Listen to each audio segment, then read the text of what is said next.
උඩරට මහා පාවාදීම.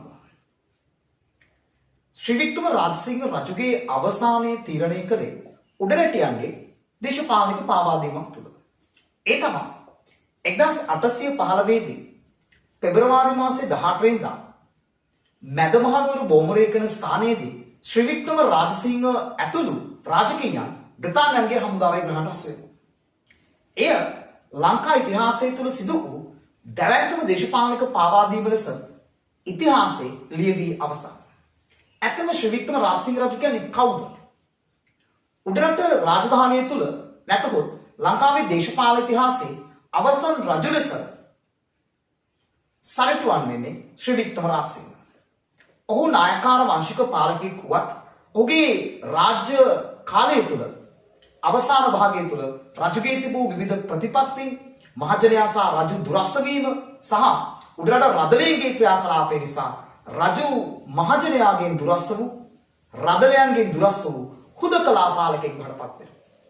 මේක මතක් වෙද්දී ලංකාවේ මෙහෙම සිදුවීමක් වීමත් එක්ක මට මතක් වෙනවා ලිබියාවේ ගඩාෆි කියන පාලකයා අවසාන මොහොතේදී කැරලිකරුවන් අත්අඩංගුවට ගන්නේ ඔහු නිර්මාණය කරපු ඔහු ගොඩනගපු ලිබියාවෙම තිබුණු කානු පද්ධතියකින්.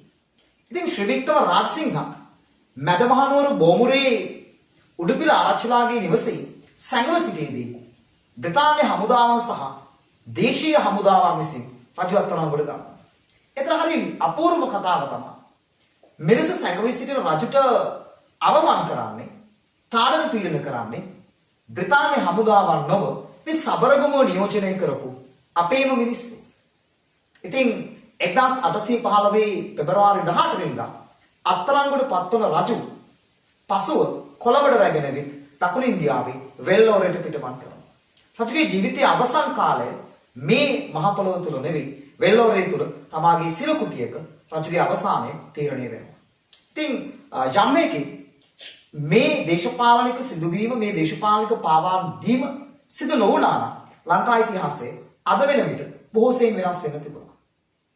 එක් විටක තවදුරටත් ලංකාව තුළ රජ පෙළපත නියෝජනය කරන දේශපාලනික ප්‍රවාහයක් නිර්මාණය වෙන තිබුණා. නමුත් ඒ සියල්ලක් අවසන් වූයේ උඩරට මහා පාවාදීමත් එක්ක ඒ 1815 පෙබරවාරි 18